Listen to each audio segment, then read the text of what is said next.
Students, ये जो question है ये कॉम्प्लेक्स नंबर से दिया गया है। कॉम्प्लेक्स नंबर, और कॉम्प्लेक्स नंबर आपको मिल जाएगा अलजेब्रा सेक्शन में। तो यहाँ पर क्वेश्चन है, if one omega omega square are cube roots of unity, find the value of under bracket 2 plus omega square 2 plus omega to the power 22 into 2 plus omega to the power 26। तो इसका value हम लोगों को निकालना है, जहां पर omega क्या है, cube roots of unity. Okay, अभी क्यूब रूट्स ऑफ यूनिटी क्या है, इसके ऊपर मैं अलग से वीडियो बनाऊंगा। आप लोग कमेंट कीजिए तो मैं वीडियो बहुत जल्दी ले आऊंगा। तो चलिए इसका देखते हैं, इसको किस तरह से सॉल्व किया जाता है। इस तरह का क्वेश्चन सॉल्व करने के लिए आप लोगों को जो दो फॉर्मूला यूज करना होगा वो ऐसा है। एक तो है omega cube equals to 1 and second one 1 plus omega square equals to 0। तो इन दो फॉर्मूला के हेल्प से ये न्यूमेरिकल बहुत आसानी से हो जाएगा। चलिए देखते हैं इसको। 2 plus omega into 2 plus omega square into 2 plus omega to the power 22 into 2 plus omega to the power 26। इस तरह के क्वेश्चन का अप्रोच ऐसा होगा, जहां पर ओमेगा का पावर 3 या 3 से ज्यादा होगा, उस जगह पर आप ये फॉर्मूला यूज कीजिए। कैसे यूज करेंगे? मान लीजिए आपके पास ओमेगा टू द पावर 5 है, तो इसको आप कैसे लिख सकते हो? Omega cube into omega square, ऐसे। तो इससे फायदा क्या होगा, इसके बाद हम लोग ओमेगा क्यूब की जगह पर 1 लिखेंगे, राइट। तो अगर ये 1 है तो इंटू ओमेगा स्क्वायर, तो ये कितना आया, ओमेगा स्क्वायर। तो omega to the power 5 and omega square ये इक्विवेलेंट है। तो क्या हो जाएगा, यहाँ पे पावर 5 से छोटा पावर 2 में कन्वर्ट हो गया। इसी तरीके से अगर ओमेगा टू द 7 अगर होता है, तो आप इसको इस तरह से लिखिए, omega cube then square. Okay, तो कितना हुआ, 3 टाइम्स 2 दैट इज 6। तो ओमेगा टू द 6 हुआ एंड और एक ओमेगा। अभी ओमेगा क्यूब का वैल्यू है 1, तो 1 का पावर 2 मतलब 1 स्क्वायर, और 1 स्क्वायर का मतलब होता है 1, तो 1 into omega that becomes omega. तो ओमेगा टू द 7 क्या हो जाएगा, ओमेगा में कन्वर्ट हो गया। तो हमारा अप्रोच यही होना चाहिए।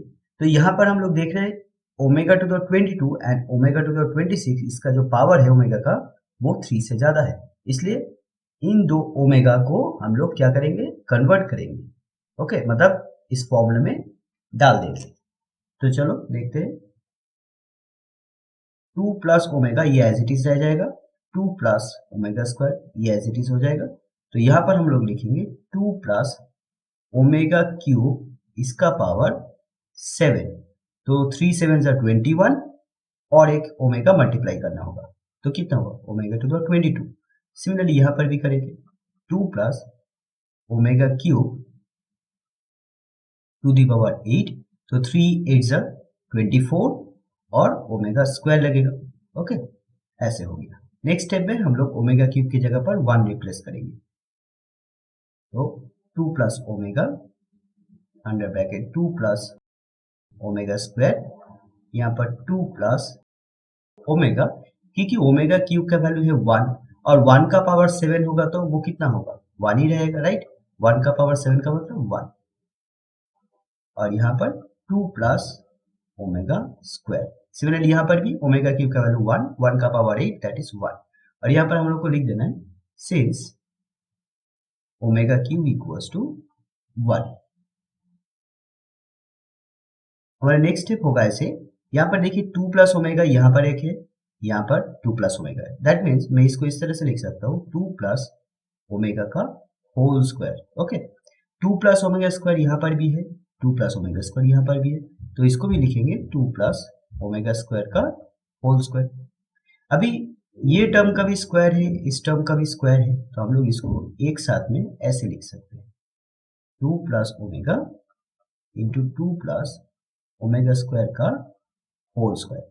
ये इंडिसेस का एक प्रॉपर्टी है, ऐसे होता है, A to the power m into B to the power N, इसको हम लोग ऐसे लिख सकते हैं A B to the power whole N. Okay, तो यहाँ पर अभी हम लोग का नेक्स्ट काम होगा इसको मल्टीप्लाई करना। तो 2 के साथ 2 मल्टीप्लाई कीजिए तो 4 आएगा, 2 के साथ ओमेगा स्क्वायर को मल्टीप्लाई कीजिए तो 2 ओमेगा स्क्वायर आएगा।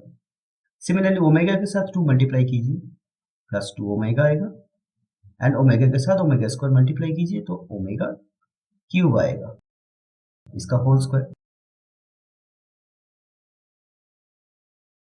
देन इसके बाद ओमेगा क्यूब के जगह पर हम लोग 1 लिखेंगे, और साथ साथ यहाँ पर इन दो टर्म से 2 को कॉमन लेंगे तो क्या रहेगा, ओमेगा स्क्वायर प्लस ओमेगा, और यहाँ पर 1।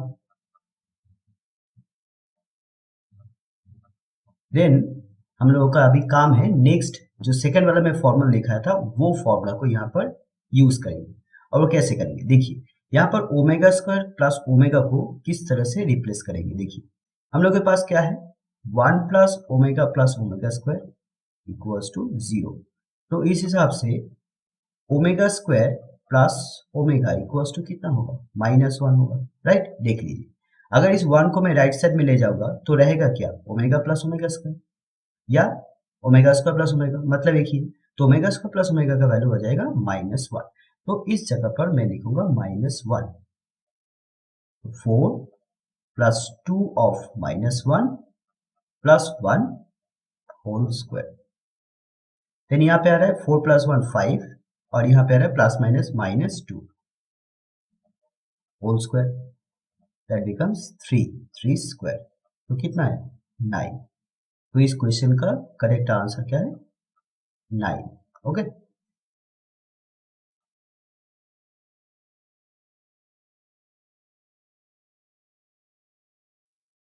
यहाँ पे एपी से क्वेश्चन दिया गया है, if ninth term of an AP is 25। AP का मतलब होता है एरिथमेटिक प्रोग्रेशन,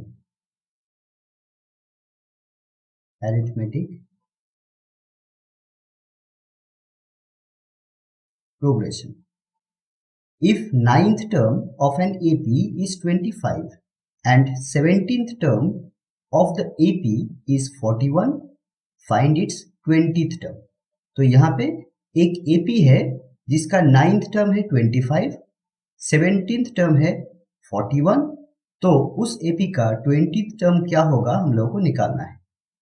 तो जो स्टूडेंट अरिथमेटिक प्रोग्रेशन क्या होता है नहीं जानते हो, उसके लिए सबसे पहले ये जानना होगा कि अरिथमेटिक प्रोग्रेशन होता है क्या। और जो स्टूडेंट जानते हो अरिथमेटिक प्रोग्रेशन क्या होता है, वो सब स्टूडेंट आप इस वीडियो को थोड़ा फास्ट फॉरवर्ड कर दीजिएगा, ठीक है, अगर कोई प्रॉब्लम नहीं है तो। देखिए मैं यहाँ पे एक एग्जाम्पल लेता हूँ। मान लीजिए आपके पास एक नंबर है 2, देन उसके जस्ट नेक्स्ट नंबर है 4।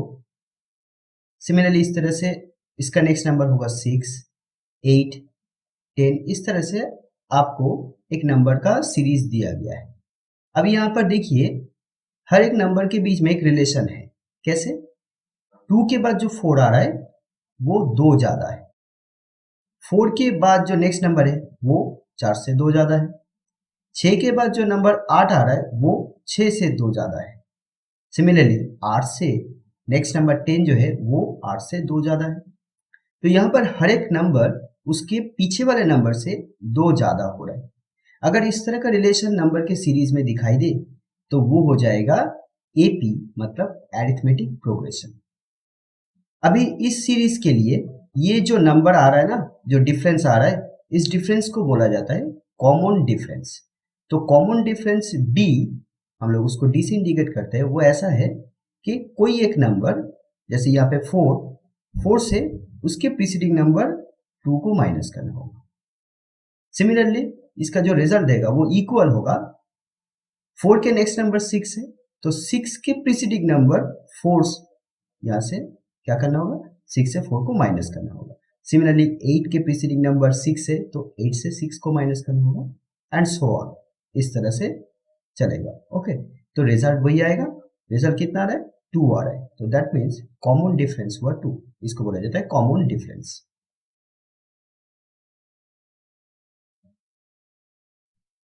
Common difference. और इस सीरीज में ये नंबर क्योंकि फर्स्ट है तो इसको मैं बोलूंगा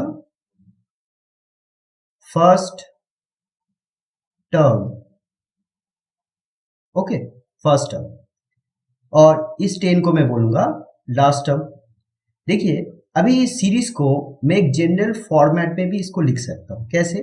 मान लीजिए ये जो 2 है ये तो फर्स्ट टर्म है, तो इसको मैं सिंबल दे रहा हूं ए से। ओके, मतलब ए मतलब फर्स्ट टर्म। तो अगर ए अगर 2 है तो नेक्स्ट नंबर क्या है? इससे 2 ज्यादा, और 2 यहां पर क्या है? डी है, राइट? डी है, तो मैं इसको बोल सकता हूं इसका नेक्स्ट नंबर होगा ए प्लस डी। देख लीजिए, ए अगर 2 है और डी भी तो यहाँ पर 2 है, तो 2 प्लस 2 4। तो फर्स्ट नंबर अगर 2 है, नेक्स्ट नंबर 4। हाँ, मैच हो रहा है। इसके नेक्स्ट नंबर क्या होगा? देखिए, ए प्लस 2d होगा। चेक कर लीजिए, ए का वैल्यू कितना है? 2, डी का भी वैल्यू 2, तो 2 टाइम्स 2 4, और 4 प्लस 2 6, तो यहाँ पर 6 है। उसके नेक्स्ट टर्म क्या होगा? ए प्लस 3d। ओके, देखिए, ये अगर ए प्लस 2d है तो उसके नेक्स्ट नंबर हो जाएगा और एक डी इंक्रीज हो जाएगा, राइट? तो 2d के साथ d ऐड कर दीजिए तो कितना आएगा? ए प्लस 3d। हर एक नंबर से उसके नेक्स्ट नंबर जो हो रहा है d ज्यादा होता है। तो अगर ये थर्ड टर्म है ए प्लस 2d, तो फोर्थ टर्म आ जाएगा ए प्लस 3d। अभी यहां पर देखिए, ये क्या है? First term. First term. ये क्या है? Second term. Okay, second term. ये क्या है? थर्ड। ए प्लस 2d, ये क्या है? Third term. ये क्या है? Fourth term. Fourth term. अभी अच्छी तरह से नोटिस कीजिए मैं जो चीज बोलने जा रहा हूं। सेकेंड टर्म में डी के पास में कितना है? 1 है, मतलब 1d। थर्ड टर्म में डी के पास है 2। जब मैं थर्ड टर्म बोल रहा हूं तो यहां पर 2d आ रहा है। जब मैं फोर्थ टर्म बोल रहा हूं तो यहां पर 3d आ रहा है। जब मैं बोलूंगा सेवेंथ टर्म तो क्या होगा? ए प्लस 6d होगा। ओके, सेवेंथ टर्म में ए plus 6d।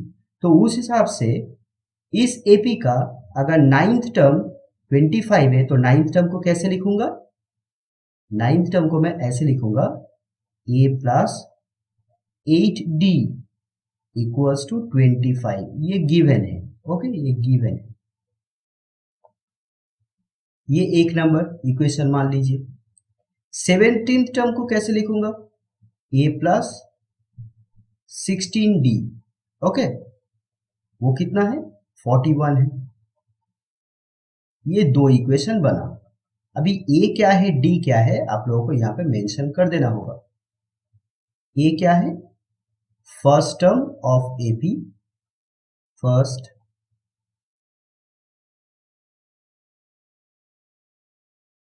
Term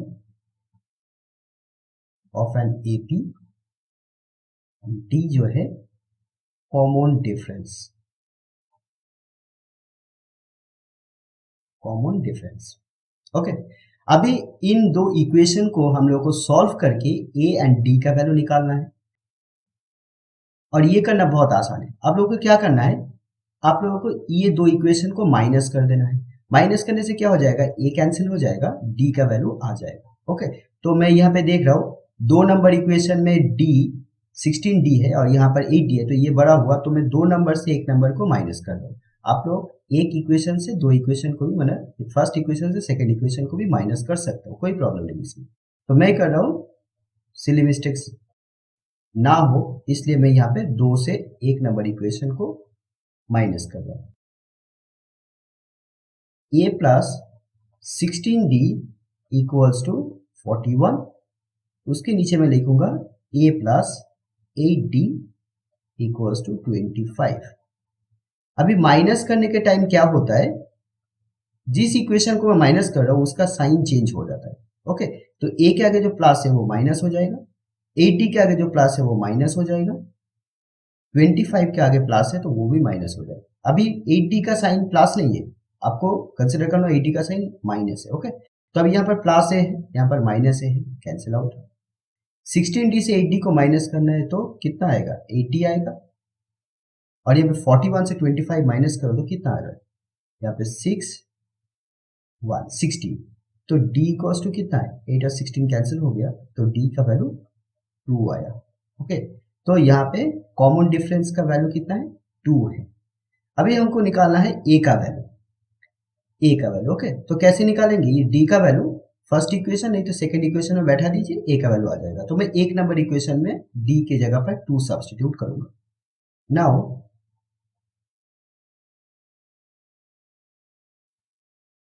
putting d equals to 2 in equation 1 we have, तो फर्स्ट इक्वेशन है a plus 8d equals to 25, a plus 8d, d का वैल्यू 2 इक्वल्स टू 25। देन इसको थोड़ा simplify कीजिए, a का value आ जाएगा a plus यहाँ पर 16 आ रहा है, यहाँ पर है 25। अभी 16 को इस साइड में ले जाऊंगा तो वो हो जाएगा माइनस,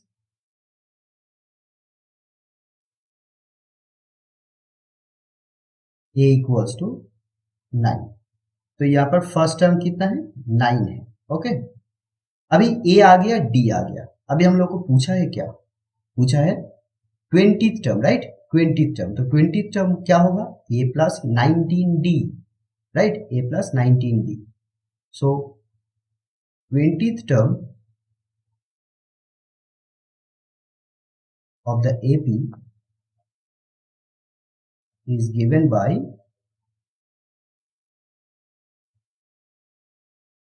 a प्लस 19d।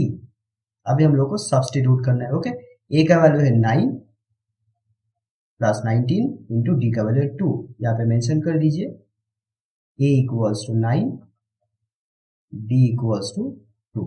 बस अभी इसको सिंप्लीफाई कीजिए, 9 प्लस 19 टू 38 और 38 प्लस 9 दैट इज 47। तो ये आंसर आ गया। तो उस एपी का 20th टर्म कितना है 47। तो ये वो आंसर।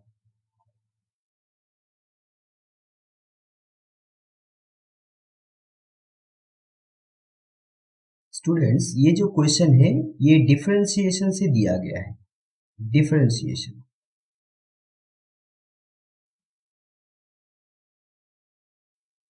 या डेरिवेटिव। ओके, यहाँ पर ये एक फंक्शन है y equals to 3x e to the power minus x। ये है क्या, x का एक फंक्शन है, क्योंकि यहाँ पर x हम लोग देख रहे हैं, राइट।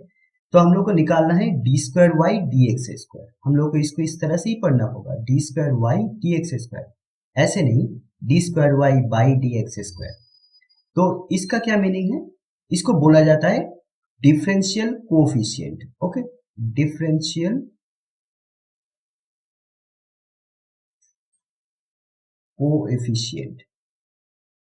अब इसका ऑर्डर 2 है, क्योंकि हम लोग यहाँ पर देख रहे हैं 2, तो ये सेकेंड ऑर्डर का डिफरेंशियल कोएफिशिएंट है।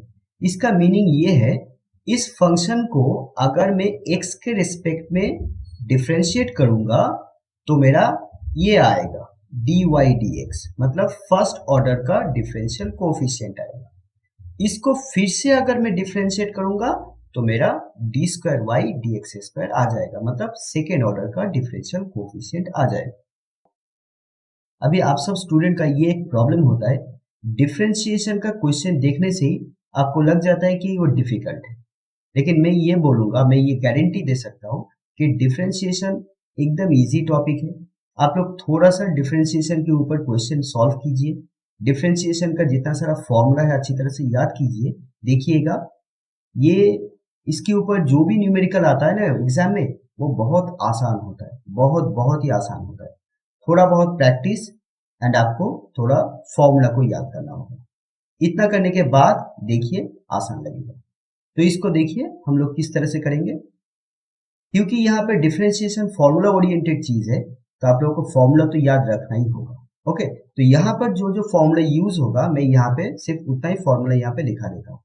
और आप सब स्टूडेंट में से जिसको डिफरेंशिएशन नहीं आता है, डिफरेंशिएशन का बेसिक मालूम नहीं है, आप लोग कमेंट कीजिए, मैं डिफरेंशिएशन के ऊपर भी अलग से वीडियो बनाऊंगा और वो बहुत जल्दी अपलोड करूंगा। तो यहाँ पर हम लोग जो फॉर्मूला यूज करेंगे वो ऐसा है, डी डी एक्स का मतलब ऊपर में डी लिखना है, नीचे डी एक्स। इस डी एक्स का मतलब होता है एक्स के रिस्पेक्ट में डिफ्रेंशिएशन हो रहा है। अगर कोई फंक्शन एक्स का है तो उसको मैं एक्स के रिस्पेक्ट में डिफ्रेंशिएट करूंगा। और यहाँ पर मैं सबसे पहला जो फॉर्मूला लिखाऊंगा वो ऐसा है, u इंटू वी। मतलब u और v ये क्या है, x का फंक्शन है। u भी x का फंक्शन है, v भी x का फंक्शन है। मान लीजिए जैसे u ऐसा है 2x स्क्वायर प्लस 3, तो u यहाँ पर x के ऊपर डिपेंड कर रहा है, इसलिए मैं बोलूंगा u is the function of x। Okay, similarly v ऐसे कोई फंक्शन है ax प्लस c, तो यहाँ पर v x के ऊपर डिपेंड कर रहा है, इसलिए मैं बोलूंगा v is the function of x।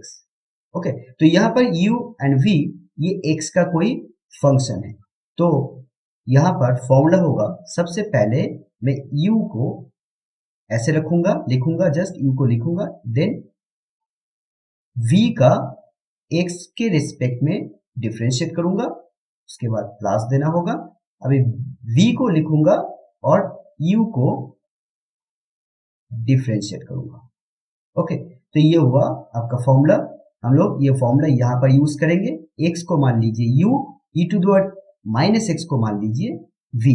तो सबसे पहला फॉर्मूला तो ये हम लोग को डालना होगा। सेकेंड है d D x of e to the power x। तो e to the power x का डिफरेंशिएशन होता है e to the power x, and फिर से x का डिफरेंशिएशन होता है, x का डिफरेंशिएशन होता है। ओके, अभी यहां पर x का डिफरेंशिएशन कितना होगा, x के रिस्पेक्ट में x का डिफरेंशिएशन होता है 1, आपको ये याद रखना होगा। Okay, number 4 D D x of, मान लीजिए ए एक्स है, ए एक्स। ओके, तो ए एक्स, तो इसका फॉर्मूला होगा a बाहर आ जाएगा एंड उसके बाद x का डिफरेंशिएशन होगा। ओके, तो a क्योंकि यहाँ पर कोई कांस्टेंट है, मान लीजिए 3x है या माइनस 2x है ऐसे, तो वो जो कांस्टेंट है वो बाहर आ जाएगा, x का डिफरेंशिएशन होगा ऐसे। एंड देन उसके बाद और एक फॉर्मूला आपको लिखना होगा,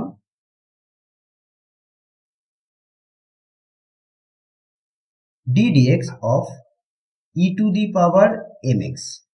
इसका फॉर्मूला ऐसा होगा, यहां पर e to the power, actually यही फॉर्मूला है, अगर ठीक तरह से लिखिएगा तो वही फॉर्मूला मैं यहाँ पर लिखूंगा। e to the power x का differentiation e to the power x ही होता है, एंड देन उसके बाद x का डिफरेंशिएशन होता है। तो उस हिसाब से अगर मैं इसको डालूंगा तो क्या होगा, e to the power mx का डिफरेंशिएशन होगा e to the power mx, and फिर से mx का डिफरेंशिएशन होगा, और m यहाँ पर कांस्टेंट है, तो ये यहाँ पर मैं ये वाला फॉर्मूला डाल दूंगा, तो क्या हो जाएगा, e to the power mx into m पहले बाहर आ जाएगा एंड x का डिफरेंशिएशन, राइट, x का डिफरेंशिएशन। अभी x का डिफरेंशिएशन कितना होता है, x का डिफरेंशिएशन 1 होता है, तो आप लोग यहाँ पर 1 लिख दीजिए। तो फाइनली क्या आया, 1 इंटू m कितना हुआ, m हुआ, mx, m इंटू x का डिफरेंशिएशन 1, तो फाइनली क्या हुआ, m e to the power mx। Okay, अभी इसको थोड़ा सा इन शॉर्ट पढ़ लीजिए। e टू द mx का डिफरेंशिएशन होगा, ये जो m है x के पास में जो नंबर है वो पहले आएगा, then e to the power mx, मतलब जो रहेगा वही लिखना होगा।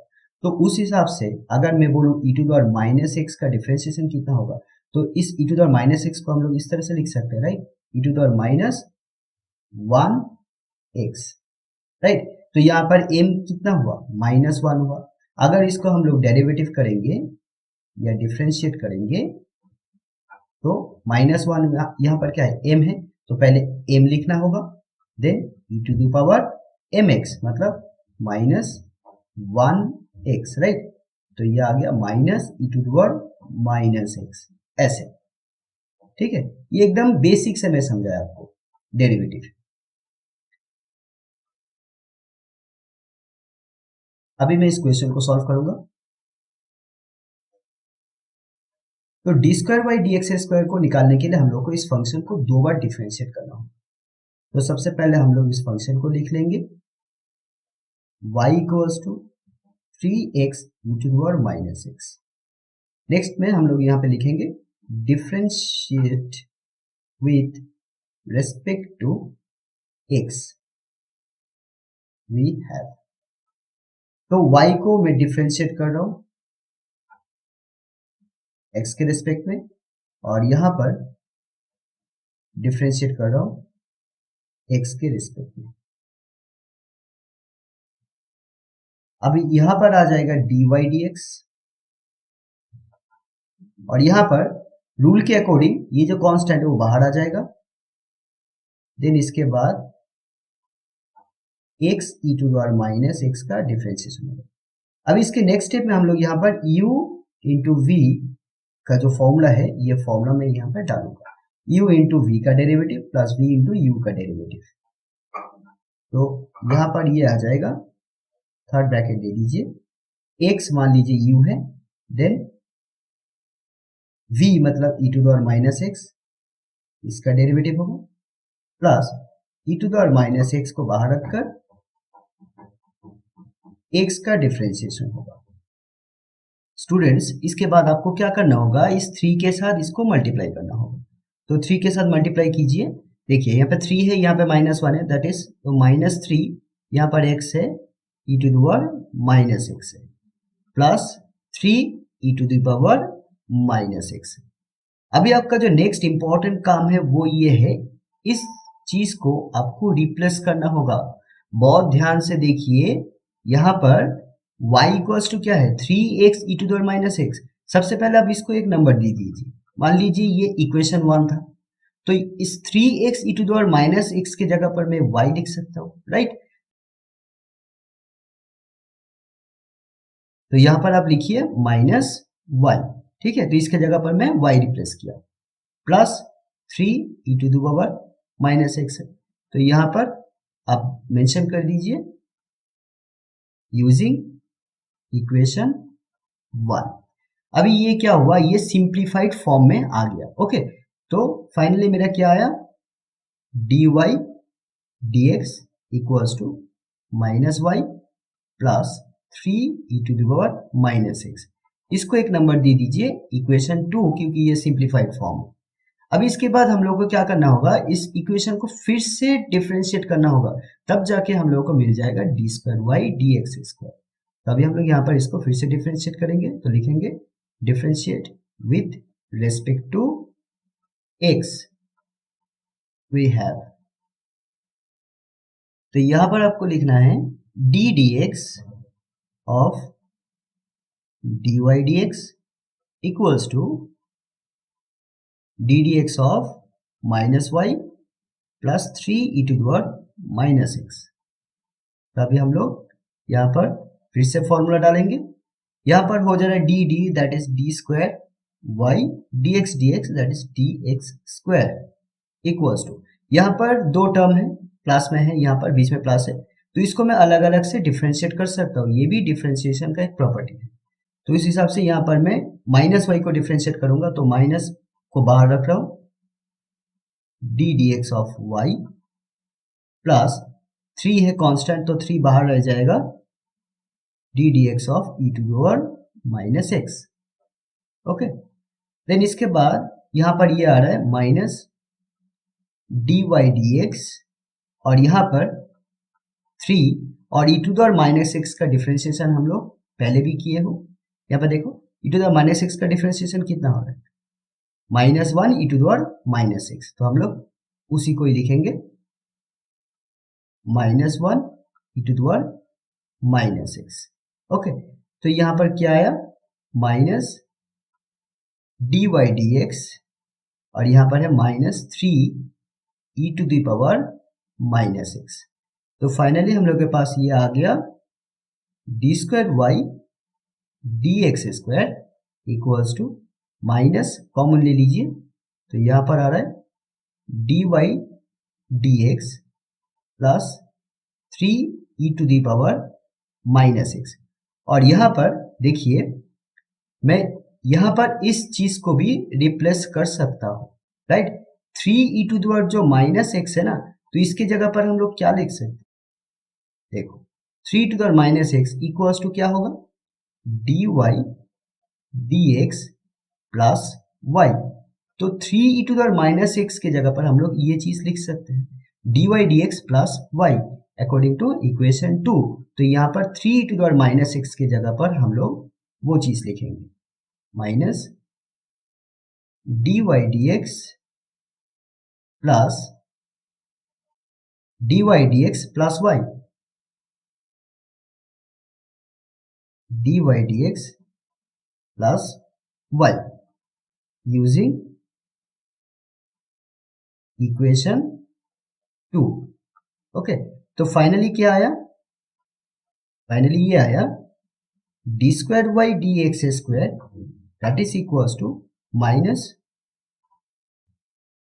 2 dy dx plus y, dy dx plus dy dx that is 2 dy dx और यहाँ पर प्लस y। ओके, तो ये हुआ आपका इस क्वेश्चन का आंसर।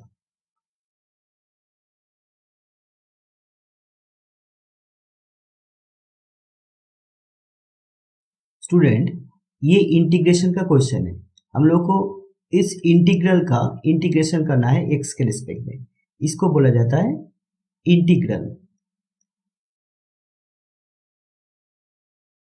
इंटीग्रल और ये सिंबल ऑफ इंटीग्रेशन होता है।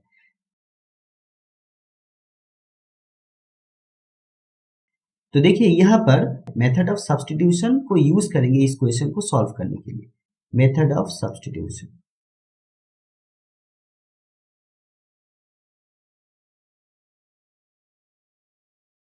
Method of substitution that means यहाँ पे नाम क्या है, सब्स्टिट्यूशन, तो ऑब्वियसली यहाँ पे कुछ सब्स्टिट्यूट करना होगा।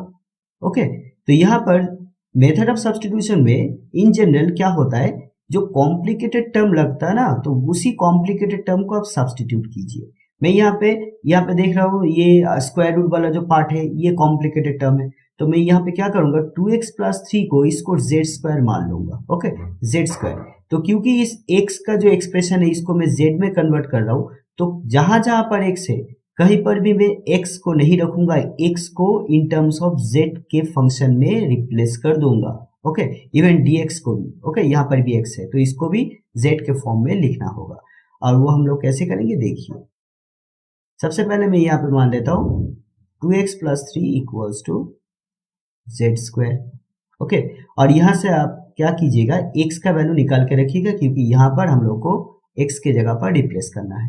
तो x कितना होगा यहाँ पे निकालिए, तो x इक्वल्स टू कितना होगा, z स्क्वायर माइनस 3 होगा, राइट, 3 को इस तरफ ले गए, उसके बाद x इक्वल्स टू कितना होगा, 2 को डिवाइड कर दीजिए, तो z square minus 3 divided by 2, तो ये हुआ आपका x का value in terms of z, x equals to z square minus 3 by 2।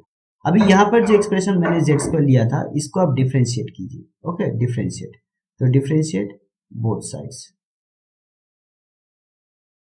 तो डिफरेंशिएट करने पर क्या आएगा, यहाँ पर आ जाएगा 2 और x का डिफरेंशिएशन यहाँ पर हम इस तरह से लिखेंगे dx, और कांस्टेंट का डिफरेंशिएशन 0 होता है, ये आप लोग याद रखिएगा, कांस्टेंट का डिफरेंशिएशन 0, 3 यहाँ पर क्योंकि कांस्टेंट है इसलिए उसका डिफरेंशिएशन 0 होगा, और यहाँ पर z स्क्वायर का डिफरेंशिएशन होगा 2z dz।